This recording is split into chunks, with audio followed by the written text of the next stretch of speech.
Assalamualaikum warahmatullahi wabarakatuh. Berjumpa lagi bersama saya Trisutrisni Wahyuningsih dalam mata pelajaran PPKN kelas 7 di MTS Negeri 9 Bantul. Happy Student, Successful Masemba. Kali ini kita akan membahas tentang perumusan dan penetapan Pancasila sebagai dasar negara.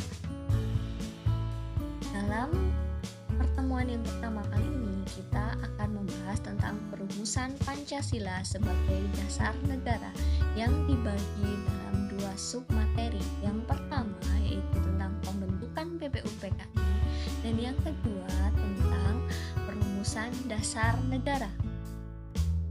Pembentukan BPUPKI. BPUPKI itu apa sih? Jadi BPUPKI adalah kependekan dari Badan Penyelidik Usaha-Usaha Persiapan Kemerdekaan Indonesia. Dalam bahasa Jepang, BPUPKI ini disebut Bokuritsu Junbi Chosakai. Nah, bagaimanakah proses pembentukan BPUPKI itu? Mari kita lihat sama-sama. Ya, proses pembentukan BPUPKI diawali pada tanggal 8 Maret 1942. Di tanggal ini, Belanda menyerah tanpa syarat kepada Jepang karena Belanda telah mengalami kekalahan perang. Setelah itu, Jepang masuk ke Indonesia dengan mengaku sebagai saudara tua bangsa Indonesia. Jepang memiliki 3 semboyan yang disebarkan kepada bangsa Indonesia saat itu, yaitu Jepang Pelindung Asia, Jepang Pemimpin Asia, dan Jepang Cahaya Asia. 1 Maret 1945, Jepang menjanjikan untuk membentuk BPUPKI. Namun, janji Jepang itu baru direalisasikan pada tanggal 29 April 1945. Bagaimanakah keanggotaan BPUPKI? Nah, keanggotaan BPUPKI terdiri dari 1 ketua, 2 wakil ketua, 62 anggota dari Indonesia dan 7 anggota dari Jepang. Ketua dari BPUPKI adalah Dr. Hachiman Widyodiningrat. Wakilnya yang dari Indonesia bernama R.P. Suroso dan yang dari Jepang bernama Ichibangase Yoseo. Sidang BPUPKI. BPUPKI mengalami 2 kali sidang resmi dan 1 kali sidang tidak resmi. Sidang pertama BPUPKI ada pada tanggal 29 Mei sampai 1 Juni 1945. Sidang ini membahas tentang dasar negara. Sidang kedua itu berlangsung pada tanggal 10 sampai 17 Juli 1945 dan membahas tentang Undang-Undang Dasar. Sidang tidak resminya berlangsung pada masa reses atau masa istirahat dari sidang pertama menuju sidang kedua. Di sidang tidak resmi ini membahas tentang rancangan pembukaan Undang-Undang Dasar. Kita masuk ke submateri yang kedua yaitu tentang perumusan dasar negara.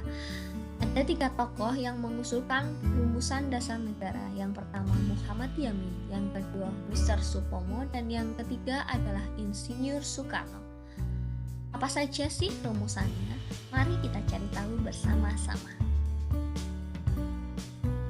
Yang pertama, Mr. Muhammad Yamin itu mengemukakan rumusannya pada tanggal 29 Mei 1945.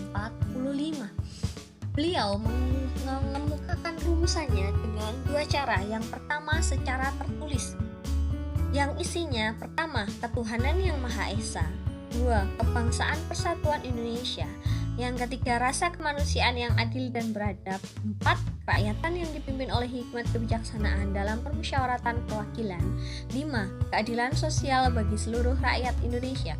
Sedangkan secara lisan Muhammad Yamin mengemukakan 5 usulan, yaitu peri kebangsaan, peri kemanusiaan, peri ketuhanan, peri kerakyatan, dan kesejahteraan sosial. Tokoh yang kedua yang mengemukakan usulan dasar negara adalah Mr. Supomo. Mr. Supomo mengemukakan usulannya pada tanggal 31 Mei 1945 secara lisan atau pidato. Isinya yang pertama persatuan, 2. Kekeluargaan. 3. Keseimbangan lahir dan batin. 4. Musyawarah. Dan yang kelima adalah keadilan rakyat. Yang terakhir mengemukakan usulan dasar negara, yaitu benar sekali Insinyur Soekarno.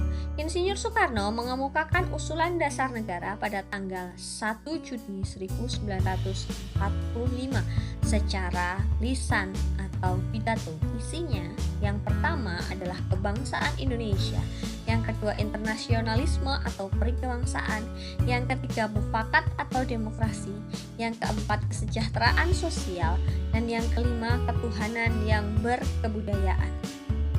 Usulan Soekarno ini dinamakan Pancasila. Karena sebab itulah sampai hari ini pada tanggal 1 Juni diperingati sebagai Hari Lahir Pancasila. Ya, itu saja materi yang bisa saya sampaikan hari ini.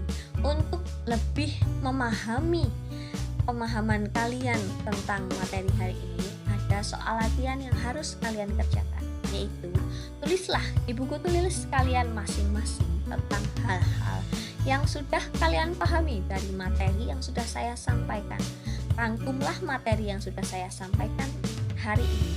Kemudian jawaban tersebut difoto, dikirimkan di classroom kalian masing-masing.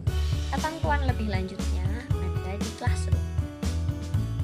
Sekian yang dapat saya sampaikan. Semoga pertemuan kita pada hari ini ada manfaatnya. Ada banyak salah, saya mohon maaf. Assalamualaikum warahmatullahi wabarakatuh. Sampai jumpa di pekan depan.